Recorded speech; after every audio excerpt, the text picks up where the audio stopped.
In the summer of 2015, after being selected with the 40th pick in the NBA draft by the Miami Heat, Josh Richardson arrived in South Beach as a 22-year-old rookie eager to prove himself and dive headfirst into the legendary Heat culture. The rookie Richardson expected a standard introduction at Heat summer workouts and was thinking this would be his first time meeting the staples of the Heat locker room. UD, Chris Bosh in what would be his final season, and of course, Mr. Miami himself, Dwyane Wade. But what he encountered that first day, according to Richardson, was far from standard. When he got the chance to meet and guard Wade for the first time in his career, Richardson realized this wasn't the hoops world he knew, and he saw how the Miami legend received a rather unique type of preferential treatment for his iconic status. Here's Richardson diving into this hilarious and unforgettable first meeting between a rookie and one of Miami's greatest ever. So I get there, I play well, so they make moves, I make the roster, and I remember one of the first days we were playing pickup, D-Wade had just got back in town, and I never seen him.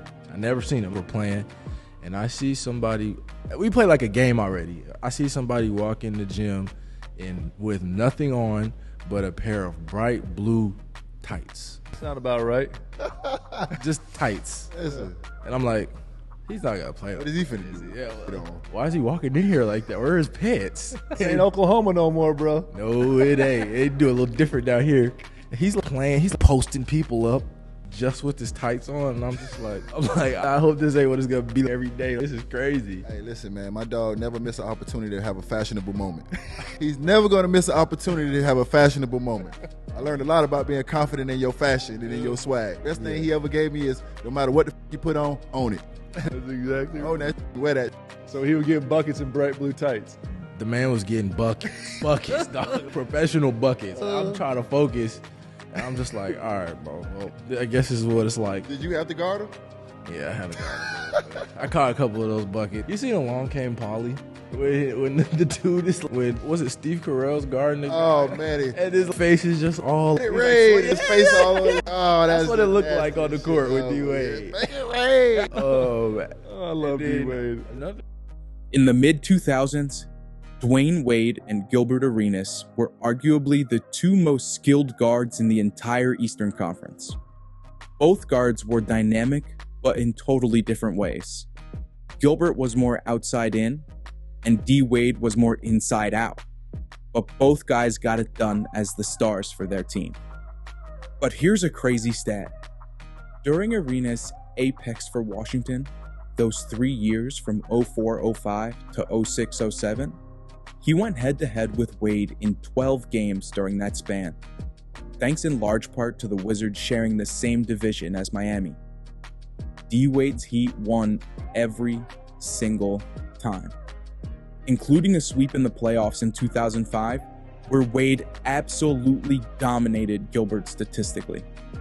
It makes you think, especially knowing what we know about Arenas now as the host of his own show. Did he say or do something to set Wade off? Well, Arenas was with Rashad McCants on the show in question and told a story that might explain that dominance Wade had over him when Gilbert was at his best. Plus, Gilbert goes into detail on how he almost teamed up with Wade during his rookie season in 03-04. Here's the outspoken 2000s legend. What made D-Wade's game so special? The way he, like you ever seen like a tiger or a panther, how they get low to attack? That's how he played. Mm-hmm. So when he's coming at you, he's low and then he's exploding up.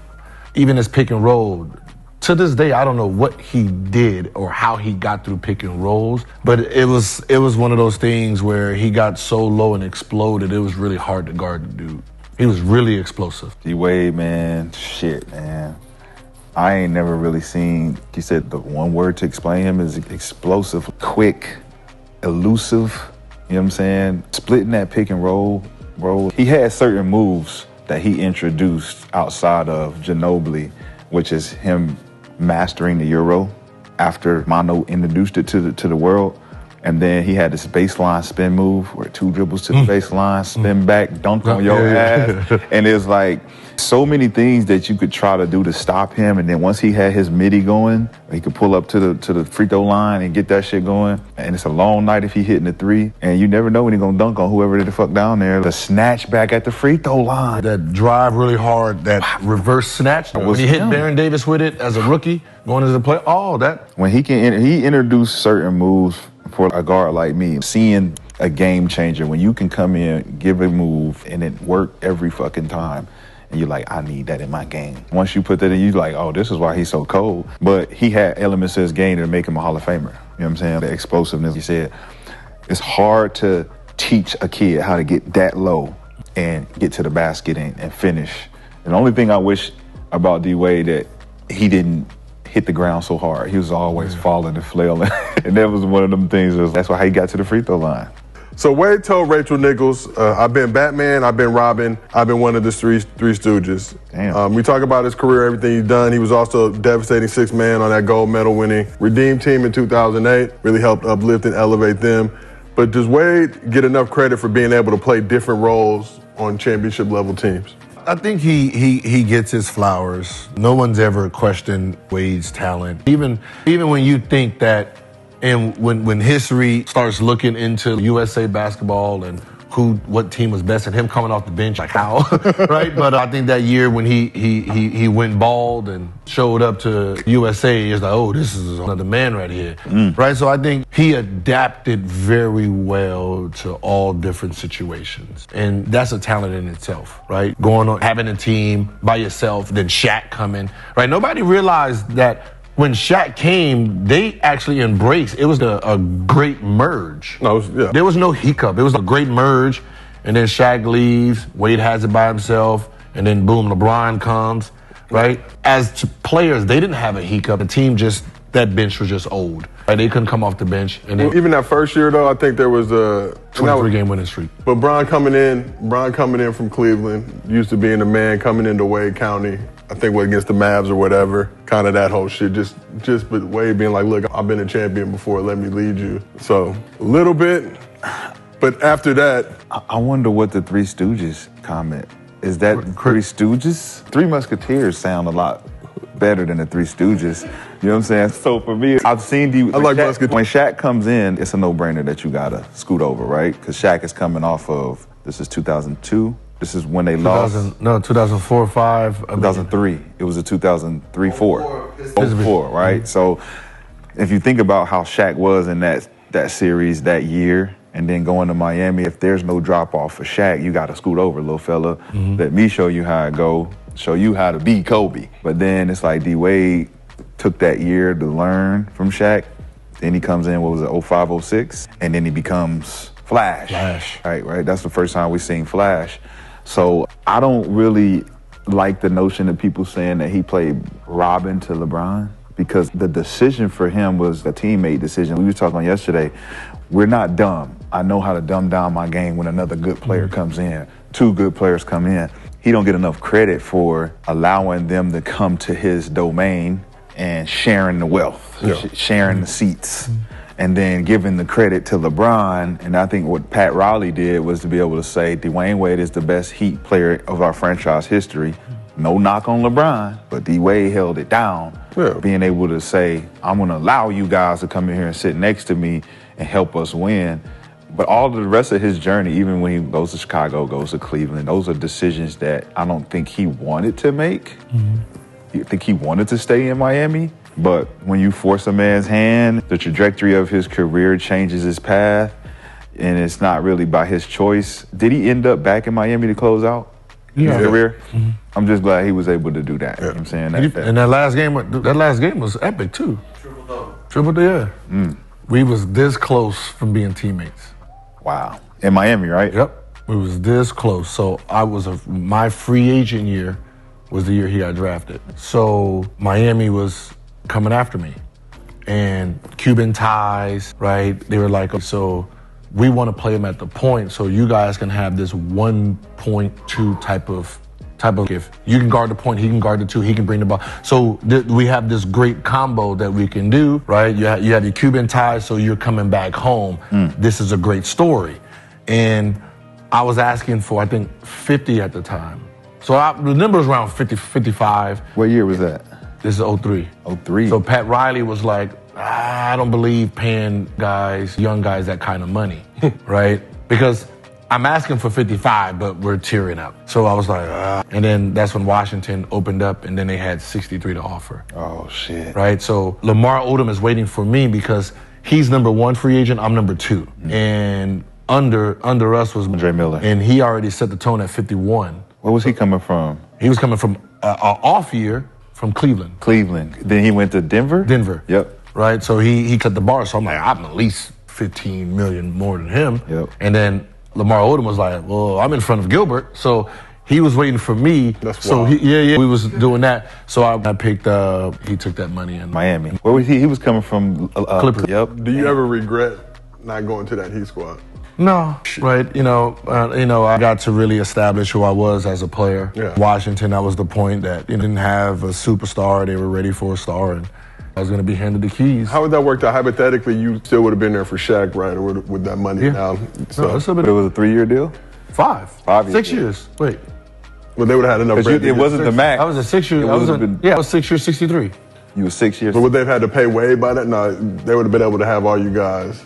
That was Yeah. Wade's for Rookie, so you've been still. We don't know. Who did Shaq get traded for? Lamar Odom? Was it Odom, Karan in that, or am I Yep, tripping? yep. It was Odom and Karan. It could have been L.A. But shit, you ended up on the late. You know? I think that would have been a clash with you and D-Wade Nah. at all?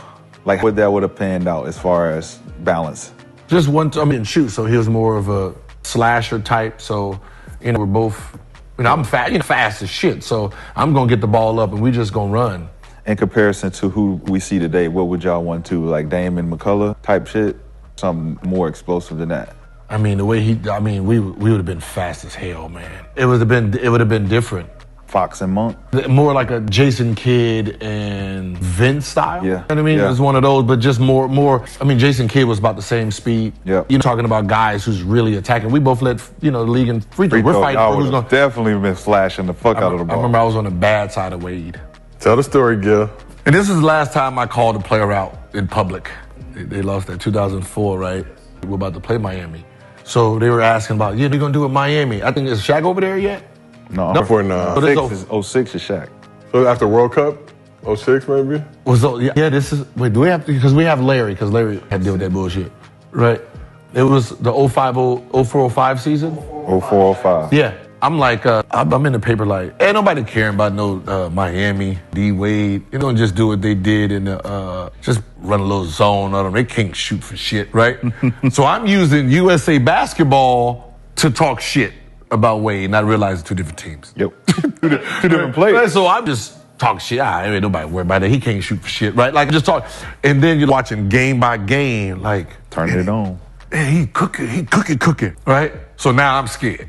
I called his hotel. Hey, Dwyane. Hey, this is Gilbert. Raiders. I don't know if you read the article, but niggas always say you misconstrued. Yeah, you misconstrued. We don't even know how to say it. It's misconstrued. Yeah, misconstrued. Yeah, you know how reporters are. Yeah, just like So I'm just, I ain't really mean none of that stuff that was in there. Talking, so click. Woo.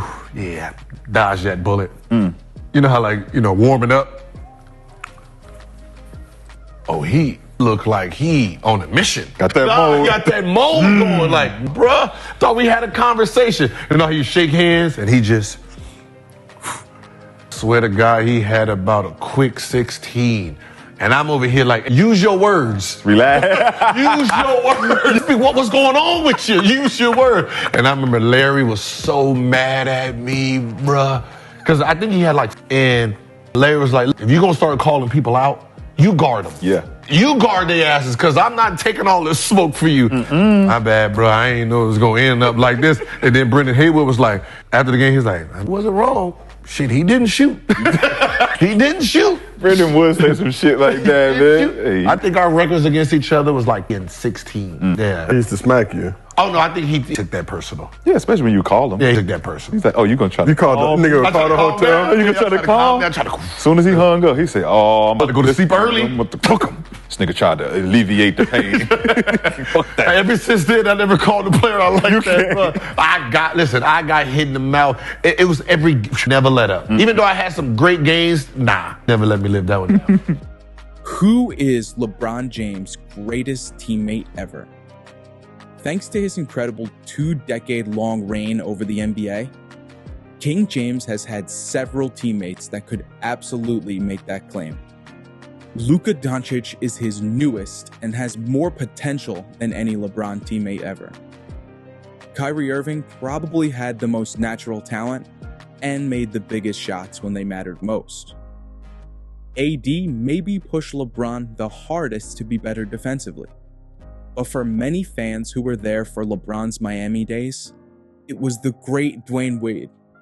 Thanks to what Rich Paul describes as the art of coexisting. Here's Rich Paul on Gil's Arena reacting to Stephen A's take on the topic, saying LeBron didn't know how to win until he teamed up with D Wade in Miami, and breaking down why, if Wade is indeed LeBron's best teammate ever, then the art of coexisting is the reason why. I think I understand what he was trying to say. It just didn't come out how he probably wanted to say it. When you talk about each teammate, and I'm gonna be quick with this, I think it's unfair to try to decide who was the best. They all won. Yep. That's the goal, to win. I think there's different moments and times. What I will say is about D Wade specifically is the art of coexistence matters when you're trying to be successful at anything. And D Wade was extremely selfless. D Wade, because they had a friendship going in, there was automatically a respect for one another to where when there were hard times, he could take on the challenge of holding LeBron accountable in those moments. There's already a respect there as friends. That makes that a little bit easier. It was Wade County, remember, going in, but LeBron trumps any of that because he's just such a big thing. And so how do you coexist? And oftentimes, as star players, it gotta be about me. And the reason why that worked is because D Wade was selfless enough, he had enough awareness to understand, no, this needs to be about us. This idea of the hand holding and not knowing how to win, again, I understand what Stephen A was trying to say. And just for context, for some people who probably couldn't pick it up, there's winning a championship, right? Gilbert, I was sitting there courtside plenty of times in DC series when you guys couldn't get past the Cavaliers, right? I think 29 straight points in the fourth quarter against Detroit. That team had won a championship, had went to 6 straight NBA Eastern Conference Finals. So 2017, you go to the finals against the Spurs and their big three and their continuity, etc. That is winning. Now, getting over the hump to win a championship, that takes a lot. That takes, number one, talent, right? And so I think when he decided to leave and go to Miami, the biggest thing was about being able to actually win, having enough to get over the hump, especially after what Boston had just done. And so I think the biggest component for me was the fact that D Wade being who he was, and when you really think about it, it all makes sense. When you get to know D Wade, at his core, forget the basketball player, he's just a good dude, and he knows who he is. He never tried to be somebody he wasn't. And so that embracing helps. We need to exude that more just in humanity because we're taught it gotta be all about me. But nobody is successful by themselves. That doesn't work. Now, the narrative of the hand holding and couldn't get out of this and you had to go to a press conference and have a chaperone, that wasn't the case. That first year, they were trying to make sure that both parties felt prioritized. So there was a strategy of doing the press conferences together so no one would seem to be above no one else, which is actually the right thing to do. But that can't be looked on him saying, oh, I needed this chaperone, because I don't agree with that. But again, I know what Stephen A. was trying to say in that manner. Now, Kyrie's in the finals, so I'm not going to touch on him because I don't want to distract him. I will say his talent was a huge reason why the return there, right? The belief to know you can win. And then when you think about AD, again, Midwest, know who he is. When you think about AD's parents, great people. There's no noise that says that creates this animosity or this competitiveness internally, right? Because that tends to drive a wedge. But I was there, Randy was there, Maverick was there, Glow was there, Savannah was there.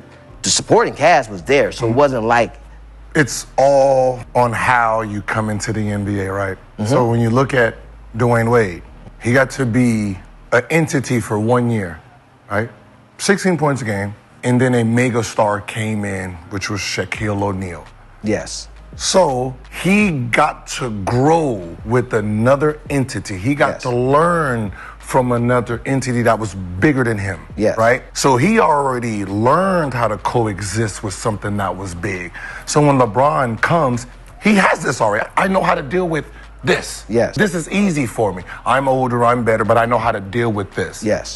Kyrie had a team by himself, and when he was getting into his stardom, he felt the success, and then this entity comes, wait. And that's tough. What is this? For anybody. Right? Okay, and the winning, I'm winning, why is he getting all the credit? That kicks in, right? And it was the same with Melo, right? The success happening right when he's getting ready to blow, it becomes who team is this, when certain players already got to share that responsibility. Fair point, yeah. So if LeBron was there when Kyrie was a rookie, this wouldn't have been an issue. Now, Kyrie moving around, when he's with Luka, it's easy now. And I've already tested on. Same thing with AD. AD got superstars that come in. And he already learned. But yeah, I think, but I don't take, I'm not choosing which one. I think they're all different. I think they're all different, but I think it was. Great. I think you embrace, that partnership for all of them because they really all won. But the art of coexisting matters when you're trying to be successful, and that translates over to life too. Understanding how to coexist, that matters, man. That really did. D-Wade obviously had a larger-than-life personality and was swagger personified during his NBA career. But before he got to the league, according to Darius Miles and Quentin Richardson, he was a very different type of guy. The Knuckleheads crew sat down with the Miami OGs on their pod, so naturally, Wade was bound to come up at some point, and Q-Rich, who's known Wade the longest of any of the four guys, pinpointed the exact point in Wade's life when he switched, and who were the legends who facilitated that switch.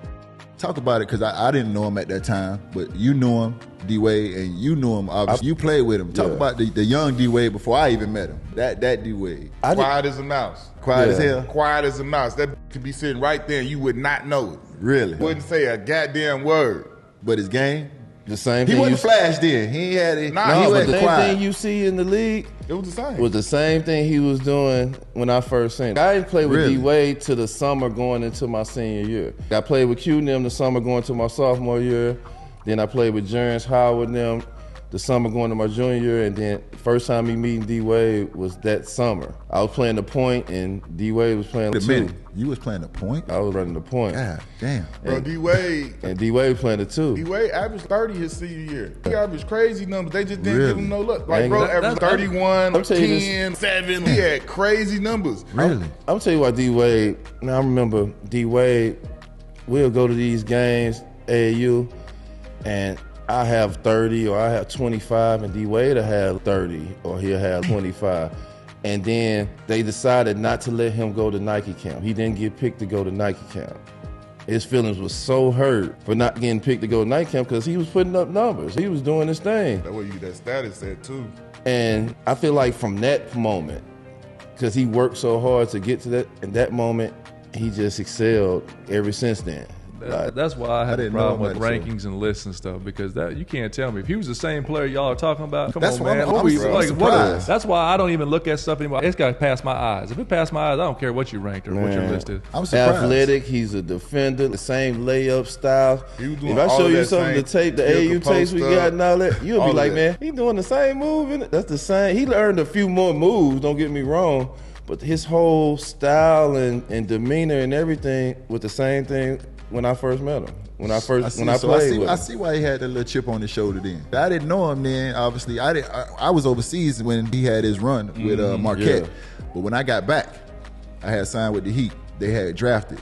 And when they drafted D Wade, and one of my homeboys, I said Drac, came up, Drac. Duke. No, Drac. Duke say, boy, y'all got this boy from Marquette that could go. I say, who? He said, Dwyane Wade. I say, who is that? Like I said, I had just got back from Europe. He said, this motherfucker dropped a triple-double on Kentucky. I said, what? And once I heard that, because once again, I played against Kentucky. We played against Kentucky every year. We went to Florida. I've never won in Rupp Arena. I've never got a win in Rupp Arena. Once I heard that motherfucker dropped a triple-double on Kentucky, I said, this motherfucker be cold. You already know how Kentucky is. Still the same thing. You might get 1 or 2 years in Kentucky. Your ass is up out of here. So if he dropped the triple-double on them, on that stage, I knew he had to be cold, but I didn't know him at that point. But to know that he was cold like that, he got a little bit more fashion and he talk a little bit more now. But he exactly the same dude I met that summer, right now today. He ain't quiet no more. Like his personality, the quiet. who he is. I'm gonna tell you exactly when the quiet stopped. Shaq, Juan Walker, GP. When they came, I'm telling you, I know it like the back of my hand, bro.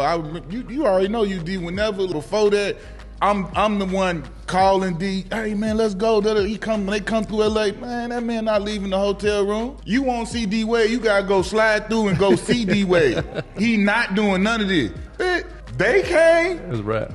I ain't gotta call him though. He hitting me talking about, man, we got such and such going on at this. I remember when y'all came through Phoenix. This is the first time I seen, because now I'm in Phoenix. D Wade called me, say, so we gonna be here. So me and Rio and then we shoot up there beforehand. We already there. Here they come. Damon Jones, Jimmy Hart in the front of the crew. He got the damn bullhorn. He mouth to the side. He talking. And here come the rest on. After that, I'm like, damn, this boy out here. Shatner gave him the bracelet, bought him a Lambo. It's over. And then the flash. Oh man, he called Damon Jones. Jimmy Hey, that boy was the mouth to the side. He was the bullhorn. Come with a cigar talking and Hey. From being drafted in 2003 to winning gold in the 2008 Olympics, to classic battles in the East in the early 2010s between the Knicks and Heat, all the way to the Hall of Fame and the NBA 75 greatest players list. Carmelo Anthony and Dwyane Wade have done it all together. These founding members of the Banana Boat crew are obviously close friends, so it was no surprise that Melo, when on his podcast discussing the most underrated bucket getters in NBA history, took the chance to give the great D Wade his flowers that he so rightfully deserves. Here's Melo on 7 p.m. in Brooklyn with a detailed breakdown of Wade's game as a scorer and some of his personal basketball memories of playing his close friend at their best. 3-level scorers, I'm saying. Not 3 level. 6-7 levels. Pure scorers, bucket getters. Because you're going to figure it out at any level. Any level. Right. He got the boldness, he got the rock, he's going to score. He's going to find a way to score. To me, D Wade is one of those guys. I'm saying? Flash. He's one of them ones. I'm saying he's going to get a bucket. You need him, he's going to shoot it, he's going to drive, something's going to happen, but he's going to put the ball in the back. D Wade was a bad motherfucker, man. He was a bad. I don't think people understand, man. And it's fucking sad because it was a couple years ago. But I don't think people understand how bad of a motherfucker D Wade was. Bro, I saw him take on the Celtics dolo, bro. The big 3 Celtics and give them a run for their money, bro. I'm saying it with this much passion because you don't hear that name come up much in basketball amongst this younger generation, right? So it's like, y'all are bugging. This was 7 years ago. You know what I mean? This is within the last 10 years. How the fuck y'all just erasing that? No, we ain't gonna let you erase that. Nah. And Miami's definitely not gonna let him erase that. He was a bad motherfucker, man. Bad cold, bro. He was probably the best at shot creation ability. The way he created shots in the paint, floaters, one-handed, taking contact behind the back. Crazy hang time too, bro. It was like his speed, his power, and it wasn't guards that was athletic like that at that size. Nah, bro, he looked like a free safety out there. When he was on his shit, it was different. Arguably, he was the best two guard in the league. Oh, at one point in time. 100%. You could definitely say. And people felt that. People felt that. Yo, this motherfucker, especially because then it was position. It was shooting guard. So the shooting guard he's was the like, one, he's the two. This is that motherfucker. He's the bucket getter. You get what I'm saying? It was like, oh shit, he's doing it differently. Bro, he's shooting, he's jumping out the splitting gym. He's punching on you. His IQ is crazy. He scored without the ball. He might be the best shot blocker at a shooting guard position in the history of NBA. He was eating them weak side blocks. He didn't shoot the three well, but when you doing all that other shit, it don't matter. Man, fuck that. You know what I'm saying? You were saying focus on what your strengths. On your strengths. You know what I mean? My strength is slashing. My strength is going to the rack. My strength is creating shots. My shot creating ability, finishing. He was a great finisher. He played off the ball. One of the best superstar players to play without the ball. That's hard to say. You know we hear 3-and-D guys. You don't hear superstar players that play without the ball. And he had to do that. It was like, I'm sure he didn't want to do that, but he had to. He had it, and he did. Because it's like, yo, bro, here, I'm me. Here's the keys. But I know in order for this to work, I gotta give you the keys. But I'm still gonna be still Wade County. You know what I'm saying? I'm gonna throw you the keys though. I'm gonna I'm gonna be the best. I ain't gonna call him Robin. It was Batman and Superman though. You know what I mean? It was the Justice League. It wasn't Batman and Robin. That was the fucking that was the Flash. Fucking Superman, the fucking Batman. Avengers was over there. Yo, facts. Hey, we ain't Robin riding in the side car, nigga. He's out here cooking. I'm gonna throw you the keys and drive my car. Yeah. You get what I'm saying? So he deserves his flowers, man. So big shout out to Miami. Finally. You know what I'm saying? The first statue. Let's hope that shit don't melt. It's hot. But y'all doing the right thing, man. Shout out to Pat, man, and the whole Miami organization for stepping up to the plate and really giving D-Wade his flowers, man. Because as an athlete, we only got a couple years of this shit. Yeah. Of where the next generation, the next coming generation is coming up, and it's like, we got 5 years, man. Yo, for real. Until it's like, who? Got 5 years, man. So it's like, thank you for Miami, man, for doing what they doing. Doing the right thing. Doing it now before D-Wade was 70. When he's young and he could pull up and stand up and wave. Right. Yo. Then you come back, it's different owners, it's different organizations, different, nobody in the building. The equipment manager's different, everybody's different. Come on. Right now is the perfect time to do that. So shout out to Miami with that. So D-Wade, Flash, I'm saying, same draft class, I mean. Facts. 03, you know what I mean? Competed against him your whole career. Facts. To your point, you know what I mean? Often overlooked, you know what I mean? One of the most talented two guards of all time. Like, this is D-Wade moment. Like, what's something that happened in game or the story that experience that y'all shared where you were like, yo, this dude is different, man. I knew he was different. We connected because he was different as a basketball player. Oh, this motherfucker different. Oh, Miami don't know what they got, you know what I mean? Or even, maybe they do know, but this motherfucker is different, right? Because again, he was older, so he was already physically developed. He was, you know what I mean? So me coming at 19, it was 6'8", nigga, was skinny. I'm trying to figure my shit out. You got the 19-year-old mustache. I had a 6 o'clock shadow right here. You know what I'm saying? So he was already developed and physically, game was up on top. So when he come in, it was like, he the best kept secret. He's a secret of the draft. Everybody was talking about me and Bron and then what's the other kid? And then Bar. Everybody was talking about us three. And D-Wade was always and D-Wade this and guy, Chris Bosh. He was always grouped in with the next tier of guys. Right. But it's like, you top 5 pick, did what he did. You get what I'm saying? So playing against him was like, I had to figure it out. Because again, I didn't know what game he was bringing. So he can get buckets, but he didn't have to get buckets to impact the game, right? So it's like he's impacting the game first quarter, second quarter, third, every other way. Getting putbacks, he getting backdoor cuts, he get free throws. So now you look up and it's like, nah, he ain't really doing nothing. They got 16 and a half. Oh, he had 3 tip back. Oh, he got 7 and a half. Damn, he doing a great job on D-Wade. Then he come out third quarter and it's just like, foul, and one. Crazy shot, run to the lob. It's like, damn, this motherfucker really, he turns it up, right? So it's like, those stories right there is like, I've grown to really love D-Wade's game. I've loved his game, but I've grown to love his game. Right.